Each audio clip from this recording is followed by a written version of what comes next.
Okay, we're back. This is part 2 of the presentation. And this part 2 is called Road to the New World Order. Road to the New World Order. Now, in part 2 going forward, we're going to start using the blackboard behind me. And I hope that the writing is visible so that you can see. But I've done a timeline. A timeline for part 2, a timeline for part 3, and a timeline for parts 4 and 5. We're going to do part 2, the timeline from the 1600 Common Era to 1871 Common Era. That's roughly 400 years ago. And remember, this is the road to the New World Order. In the 1600s, we look at a man called Shabbatai Zevi. Shabbatai Zevi. Now, Shabbatai Zevi was from Turkey. He was a Kabbalistic Jew who declared himself Messiah. In 1665, a false prophet living in Israel named Nathan of Gaza gave credence to Shabbatai Zevi's proclamation, and in 1666, Nathan of Gaza proclaimed to the Jewish world that Messiah had come in the person of Shabbatai Zevi. I give you the name Shabbatai Zevi so you can look it up for yourself, because remember, everything is summarized. If I give you a name that is very important, write him down, do your research. You'll see why he's mentioned here. But Shabbatai Zevi was very, very dangerous. Dangerous not only to the rabbinical Jewish community in Europe at that time, but dangerous because of the foundations he laid down for the present day. Now, as a Kabbalist, his teachings was high witchcraft, because the Kabbalah registers as one of the highest forms of witchcraft on the earth. Most powerful.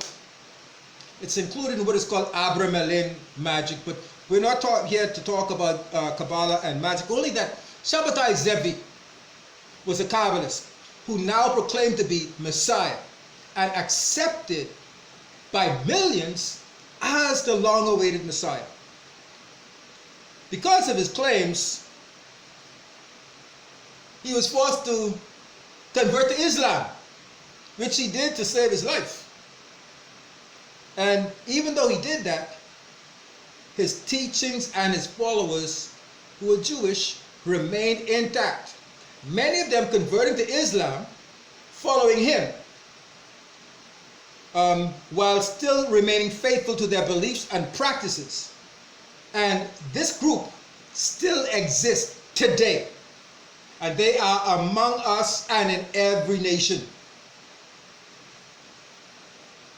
What they've done now has permeated all society by means of subversion in order to destroy from within. In other words, we've been penetrated by evil forces who we have embraced as friends. Now, in 1666, Shabbatai Zevi says he was Messiah, but he died and he didn't rise again. He stayed dead. So, in 1759, in the 1700s, one of his later students who studied his teachings, whose name was Jacob Frank, proclaimed that he was the reincarnation of Shabbatai Zevi. Scripture don't talk about reincarnation, only resurrection. And because Zevi was never resurrected, Frank became the reincarnation. Now, Jacob Frank was a serious fellow. He took those Kabbalistic teachings of Zevi to an even higher, or should I say, lower debased level. his practice of was this: do wrong so good could come. Yeah, do wrong so good could come. This is what we have today. Right is wrong and wrong is right. It's not right for a man and a woman to be husband and wife. It's more right for a woman and a man and man to represent a union. Wrong is right and right is wrong. Look at political correctness, you'll understand exactly what I'm saying. His main thrust was that redemption came through sin. In other words, the more sin you committed, the more aspect of redemption you embraced. Now, nevertheless, after imprisonment for 13 years, of course by the Catholic Church, because as Zevi was put in check by the Caliphate of Islam, the Pope put Frank in check because he was saying that he was Messiah.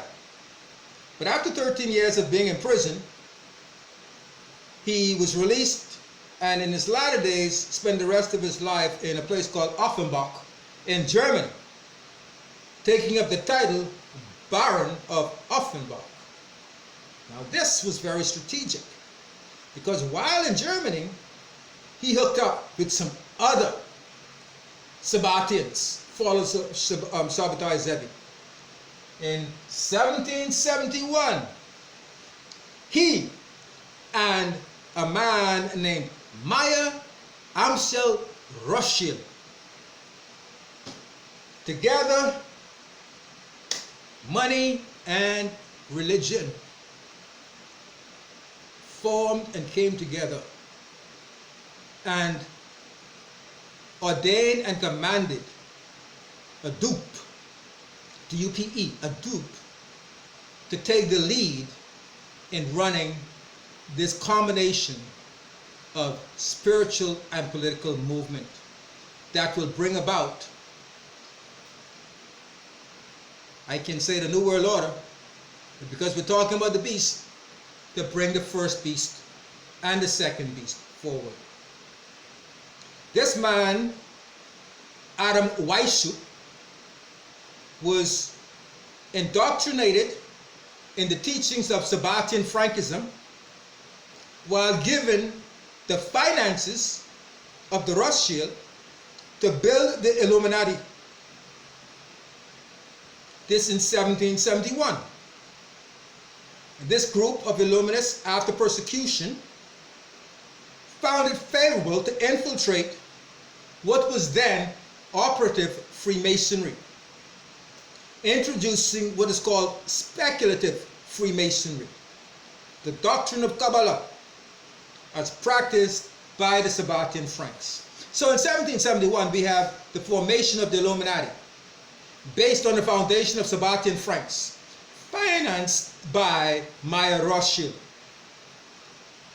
Moving forward, 1871, Albert Pike, Sovereign Grand Pontiff of Scottish Rite Freemasonry, and Giuseppe Manzini, Italian leader of Illuminati and founder of the Italian Mafia, united the spiritual,